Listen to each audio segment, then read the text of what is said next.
لهم دينهم الذي ارتضى لهم وليبدلنهم من بعد خوفهم امنا يعبدونني لا يشركون به شيئا صدق الله العظيم. درود شریف پڑھ لیں. اللهم صل على محمد وعلى آل محمد كما صليت على إبراهيم وعلى آل إبراهيم إنك حميد مجيد. اللهم بارك على محمد وعلى آل محمد كما باركت على إبراهيم وعلى آل إبراهيم إنك حميد مجيد.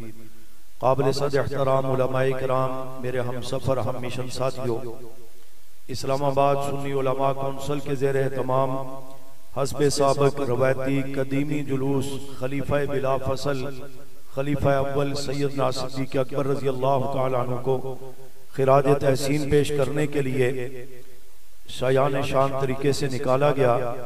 اس پر میں سنی علماء کونسل کے تمام ذمہ داران، حافظ نصیر احمد صاحب، مولانا عبدالرحمن صاحب، مولانا یاسر صاحب، مولانا عبدالرزاق صاحب، مولانا یعقوب طارق صاحب سمیت تمام یونٹوں کے ذمہ داران کو مبارکباد پیش کرتا ہوں. اللہ پاک ان کی محنت کو قبول فرمائے. دیگر مسالک کے حضرات تشریف لائے، بریلوی مسلک سے، اہل حدیث مسلک سے علماء اکرام، اور انتہائی اجمالاً اور خوبصورت گفتگو کی. اللہ پاک انہیں بھی جزائے خیر عطا فرمائے. اس مختصر وقت میں پہلی بات آپ سے عرض کرنا چاہوں گا، حضرت صدیق اکبر رضی اللہ تعالیٰ سمیت تمام صحابہ اہل بیت ہمارے ایمان کا معیار، ہمارے ایمان کی بنیاد اور ہمارے لیے وہ ہدایت کی بہترین راہ ہے. ہمیں ہر معاملے میں ان کی اطاعت و تابعداری کرتے ہوئے، ان سے محبت اور ان کی تابعداری کرتے ہوئے اپنی زندگی گزارنی ہے. ایمان ہے، تقوی ہے، طہارت ہے، عبادت ہے، سیاست ہے، تجارت ہے، زندگی کا کوئی بھی شعبہ ہے، ان سب کی رہنمائی نبی کریم صلی اللہ علیہ وسلم کی تعلیمات کی روشنی میں صحابہ اہل بیت کے عمل و کردار سے ہم تک پہنچی ہے. ہم نے ان کی تابعداری میں اپنی زندگی کو انہیں معیار بنا کر کے گزارنا ہے. اس کے لیے آپ تیار ہیں؟ بلند آواز سے اس کے لیے تیار ہیں؟ دوسری بات یہ ہے کہ ہمارا یہ جلوس کوئی رسمی نہیں ہے کہ بس ہم تقریریں کر کے چلے جاتے ہیں. حکمرانوں سے اور سرکاری اداروں سے کہتا ہوں کہ ہمیں 30 سال سے زائد عرصہ ہو گیا پرامن طریقے سے یہ مطالبہ پیش کرتے ہوئے کہ پاکستان میں جمعے کے علاوہ تمام چھٹیاں بند کی جائیں. شریعت دین اسلام میں بھی چھٹیوں کا کوئی تصور نہیں ہے، اور اگر آپ نے چھٹی کرنی ہے شکاگو میں مرنے والے مزدوروں کے نام پر بھی، پاکستان بنانے والے مسٹر جناح صاحب کے نام پر بھی، علامہ اقبال صاحب کے نام پر بھی، اور دیگر بہت سارے ناموں پر، غیر مسلموں کے ناموں پر یہاں چھٹیاں موجود ہیں، ضمناً موجود ہیں یا مکمل موجود ہیں، جیسے کہ ہولی کی چھٹی ہے اور بہت ساری اس طرح کی چیزیں. وقت نہیں ان کی تفصیلات میں جاؤں تو صدیق اکبر رضی اللہ تعالیٰ عنہ کی ذات گرامی وہ عظیم ہستی ہے کہ جنہوں نے آپ کو قرآن بھی دیا، کلمہ دین اسلام کا پیغام بھی دیا، اور بلا مبالغہ یہ پاکستان بھی صحابہ کے جوتوں کا صدقہ ہے. سب سے پہلے پاکستان کی سرزمین پر سن 16 ہجری سے لے کر سن 42 ہجری حضرت عمر رضی اللہ عنہ کے دور سے لے کر حضرت معاویہ رضی اللہ عنہ کے دور تک سب سے پہلے پاکستان کی سرزمین پر صحابہ خود تشریف لائے. تو جن کے جوتوں کی صدقے سے ہمیں پاکستان ملا، آج ان کے نام پر چھٹی کا مطالبہ کرتے ہوئے ہمیں 30 سال ہو گئے. آپ اس کو سنجیدہ نہیں لے رہے. ہم پرامن طریقے سے مطالبہ رکھے ہوئے ہیں، اور اگر آئندہ بھی ہمارے اس مطالبے پر سنجیدہ غور نہ کیا گیا، آج ہم اپنا جلوس لے کر یہاں تک پہنچے ہیں. چند قدم ہے پارلیمنٹ. آنے والے وقتوں میں جماعت اور میری قیادت یہ فیصلہ کر سکتی ہے ہم اپنا حق لینے کے لیے ڈی چوک تک بھی پہنچے. اس کے لیے آپ کو بلایا جائے تو آؤ گے بلند آواز سے؟ اور اگر پھر بھی مطالبہ نہیں مانا جاتا تو جیسے مدر جاوید صاحب اور دیگر حضرات رائے حق پارٹی کے پلیٹ فارم سے صحابہ اکرام اہل بیت الزام کی ناموس اور نبی کریم صلی اللہ علیہ وسلم کے ناموس کے عنوان کو لے کر میدان عمل میں نکلے ہیں. ہماری سیاست کا مقصد روایتی سیاست نہیں، یا جس طرح جنگ میں سیاست کو فتنہ بنا دیا گیا وہ مقصد نہیں. وہ مقصد ہے جو سیاست صحابہ نے کی ہے، جو حق نواز نے کر کے دکھائی، جو اثار نے کر کے دکھائی، جو آدم تارک نے کر کے دکھائی، جو ابراہیم قاسمی نے کر کے دکھائی، جو خلیفہ عبد القیوم صاحب نے کر کے دکھائی۔ ہم اپنی اس قیادت کے نقش قدم پر چلتے ہوئے اس سیاسی دائرہ کار کو سامنے رکھ کر کے اپنا ووٹ محفوظ رکھتے ہوئے اپنے ذمہ داروں کو آگے لانا چاہتے ہیں، جو ڈی ٹول تک پہنچنے کے باوجود بھی حکومت ہمارے مطالبات پر غور نہیں کرتی، تو یہ ہمارے نمائندے اسمبلی میں جا کر کے آدم تارک کی طرح، اثار کی طرح گرج کر اپنا حق لینے کی بات کرے۔ اس کے لیے ہمیں اپنی محنت کو بہتر سے بہتر بنانا ہے، اس کے لیے بھی تیار ہو۔ رہ گئی بات غزہ کے مظلوم مسلمان، قبلہ اول کی مظلومیت، اس کے لیے پہلے گفتگو ہو چکی ہے۔ اس موقع پر بھی حضرت صدیق اکبر رضی اللہ عنہ کے حوالے سے کہنا چاہتا ہوں، ارحم امتی بھی امتی ابو بکر، جسے میرے آقا نے فرمایا میری امت میں سب سے زیادہ رحیم و شفیق ابو بکر صدیق رضی اللہ عنہ کی ذات گرامی ہے۔ ذاتی زندگی معاملات میں طبی طور پر حلیم متبع، بردبار، نرم مزاج تھے، لیکن جب دینی حدت کا مسئلہ، دین کا مسئلہ آتا، اللہ کی وحدانیت، رسول اللہ کی ختم نبوت، صحابہ کی عزت، تو پھر اس موقع پر صدیق اکبر رضی اللہ عنہ کا ایمانی جلال، ایمانی غیرت، ایمانی جذبے قابل دید ہوا کرتے تھے۔ یہی وجہ ہے کہ جس مزاج نامی یہودی بدبخت نے اللہ کی ذات کی توہین کی تھی، صدیق اکبر نے تھپڑ مار کے کہا تھا دوبارہ بکواس کی میں گردن اتار کے رکھ دوں گا۔ تائید کرتے ہوئے رب نے کہہ دیا تھا لقد سمع اللہ قول الذین قالوا ان اللہ فقیر الی آخرہ۔ جب ختم نبوت کا مسئلہ آیا، صحابہ سے مشورہ لیا کیا کرنا چاہیے منکرین ختم نبوت کے خلاف۔ صدیق اکبر کا مشورہ چل رہا تھا، صحابہ میں بعض کہہ رہے تھے حالات کا تقاضا نہیں، نرمی سے کام لے۔ حضرت عمر نے جب یہ مشورہ دیا، صدیق اکبر جلال میں آگے، عمر اسلام سے پہلے تو آپ بڑے جری تھے، اسلام میں آنے کے بعد نرمی کی بات کرتے ہو۔ صدیق اکبر جان ہاتھ پر رکھ کر کے اعلان جہاد کرتا ہے، یا اس دھرتی پر ختم نبوت کے منکر رہے گا یا صدیق اکبر رہے گا۔ اور جب صحابہ کی عزت کی بات آئی، حدیبیہ کے موقع پر جب ایک نے مذاکرات کرتے ہوئے کفار کی طرف سے یہ کہہ دیا مشکل وقت آنے پر یہ صحابہ تمہارے ساتھ چھوڑ دیں گے، صدیق اکبر ہی جواب دے رہے ہیں امسس بدر اللہ، اور بتوں کی شرمگاہ چاٹنے والوں، خبردار ان صحابہ کو بزدل کہتے ہو جنہوں نے 13 سال مکہ میں مار کھا کر کے پیغمبر سے وفا کا حق ادا کیا ہے، یہ پیغمبر کا ساتھ چھوڑ جائیں گے۔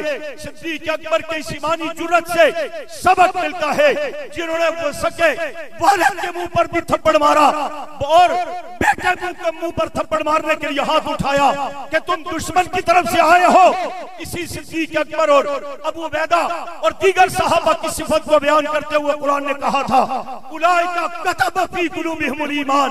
اس صدیق اکبر کی جرأت عام مسلمانوں کا بھی، حکمرانوں کا بھی غیرت کا سبق دیتی ہے کہ صدیق اکبر کی خلافت سے، آپ کی سیاست سے، آپ کی ایمانی غیرت سے سبق لے کر کے اس وقار کے ساتھ ملک چلاؤ، بدعملی بھی ختم ہوگی، نقش من کے مسئلے بھی ختم ہوں گے، معیشت بھی بہتر ہوگی، اور انڈیا جیسے دشمن سمیت اسرائیل ہو گیا، ایران، امریکہ کے دشمنوں کو بھی تم صدیق اکبر کے غیرت سے، جذبے سے مزین ہو کر جب آنکھوں میں آنکھیں ڈال کر کے بات کرو گے تو اسرائیل سمیت کوئی بدبخت بھی مسلمانوں پر ظلم کا تصور نہیں کر سکے گا۔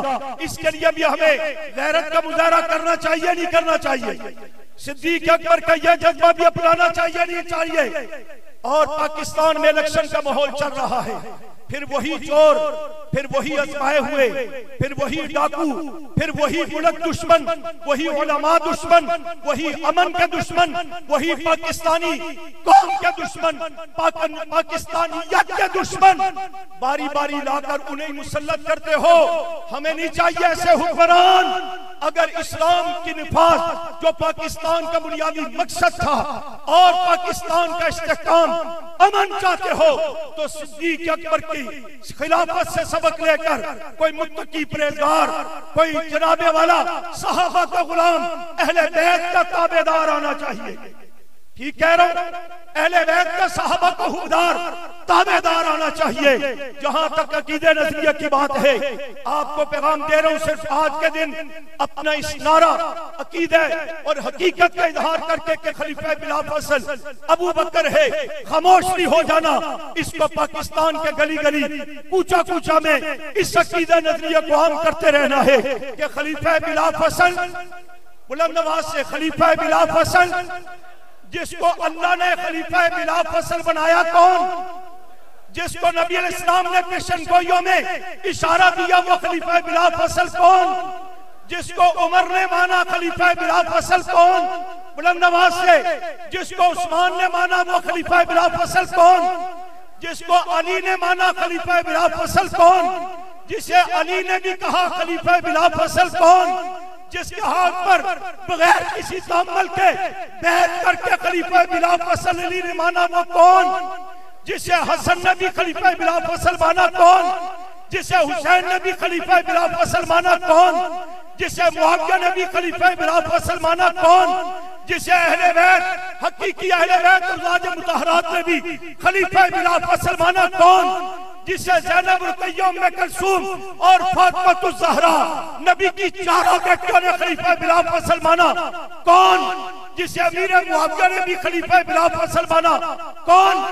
جسے تمام صحابہ نے خلیفہ بلا فصل مانا کون؟ اور جسے تمام اہل بیت نے خلیفہ بلا فصل مانا کون؟ ابو بکر جسے تابعین تبع تابعین نے خلیفہ بلا فصل مانا کون؟ بلند آواز سے، کون؟ جسے امام جعفر صادق نے خلیفہ بلا فصل مانا، جسے امام زین العابدین نے خلیفہ بلا فصل مانا، اور جسے تقی علی نے خلیفہ بلا فصل مانا، جسے نقی علی نے خلیفہ بلا فصل مانا، جسے حسن عسکری نے خلیفہ بلا فصل مانا، اور جسے موسیٰ کاظم نے خلیفہ بلا فصل مانا، جسے رضا کاظم نے خلیفہ بلا فصل مانا، اور جسے محدثین نے خلیفہ بلا فصل مانا، مفسرین نے خلیفہ بلا فصل مانا، سٹیج والے بھی بولے پوری امت نے بھی خلیفہ بلا فصل مانا، بریلوی مسلمانوں نے بھی خلیفہ بلا فصل مانا، اہل حدیث مسلمانوں نے بھی خلیفہ بلا فصل مانا، دیوبندی مسلمانوں نے بھی خلیفہ بلا فصل مانا، اور 1400 سال پہلے بھی مانا، 14 سال پہلے بھی مانا، اور آج بھی مانتے ہیں۔ جن کے خلیفہ بلا فصل ہونے پر اللہ گواہ ہے، فرشتے گواہ ہے، آج بھی خلیفہ بلا فصل کون؟ قیامت تک خلیفہ بلا فصل کون؟ ہر معاملے میں نبوت کے ساتھ بلا فصل کون؟ ابو بکر جو مانتا ہے وہ آج بھی مان رہا ہے، نہ ماننے والا 1400 سال سے خباثت کرتا رہا، آج بھی کر رہا ہے۔ میں اسے کہنا چاہتا ہوں الٹے لٹک جاؤ، متع کرو، ماتم کرو۔ صدیق اکبر کل بھی خلیفہ بلا فصل تھے، آج بھی خلیفہ بلا فصل ہے، قیامت تک رہیں گے۔ قبر مبارک میں بھی، روضہ میں بھی بلا فصل ہے، حوض کوثر پر بھی بلا فصل ہوں گے، جنت میں داخلے میں بھی بلا فصل ہوں گے، اور ایک روایت کے مطابق مقام محمود پر بھی بلا فصل ہوں گے۔ ہم مانتے ہیں اس کو، یہ حقیقت ہے۔ اس نعرے کو عام کرو گے، صحابہ کی عظمت کا پرچار کرتے رہو گے، سب کرتا رہا، آج بھی کر رہا ہے۔ میں اسے کہنا چاہتا ہوں الٹے لٹک جاؤ، متع کرو، ماتم کرو۔ صدیق اکبر کل بھی خلیفہ بلا فصل تھے، آج بھی خلیفہ بلا فصل ہے، قیامت تک رہیں گے۔ قبر مبارک میں بھی، روضہ میں بھی بلا فصل ہے، حوض کوثر پر بھی بلا فصل ہوں گے، جنت میں داخلے میں بھی بلا فصل ہوں گے، اور ایک روایت کے مطابق مقام محمود پر بھی بلا فصل ہوں گے۔ ہم مانتے ہیں اس کو، یہ حقیقت ہے۔ اس نعرے کو عام کرو گے، صحابہ کی عظمت کا پرچار کرتے رہو گے، تو میں کہنا چاہتا ہوں اندھیروں سے کہہ دو ٹھکانہ اپنا کر لے، ہم نیزل کے ساتھ بنیادیں سہر رکھتے ہیں۔ وما علیہ غلبہ اور فتح عطا فرما یا اللہ، ہمیں سعادت والی زندگی نصیب فرما، موت آئے ایمان والی شہادت والی منظور و مقبول میرے آپ موت نصیب فرما۔ صلی اللہ تعالی علی خیر خلقی محمد و آلہ و صحبہ اجمعین برحمتک یا ارحم الراحمین۔